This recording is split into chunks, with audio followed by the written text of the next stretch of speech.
आप भी बैठ जाओ, साथ बैठ जाओ बेटा, एक बंदा और भेजो। अच्छा चलो ठीक है, आप जाओ।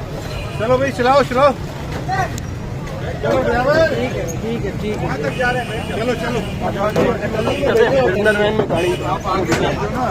निकालो भाई, निकालो गाड़ी चला चलो चलो चलो। बताइएगा इस वक्त क्या सूरत हाल है सिंध असेंबली के तरफ की? करंटली इस वक्त तो रास्ते पूरे ओपन हो गए, क्लियर हो गए। ये 2 घंटे तक चला था, उनकी तरफ से ऑब्वियसली कुछ फायर अटैक्स भी हुए थे और लकली हमारे पास फायर ब्रिगेड साथ थी, वो डिस्टिंग्विश हो गए।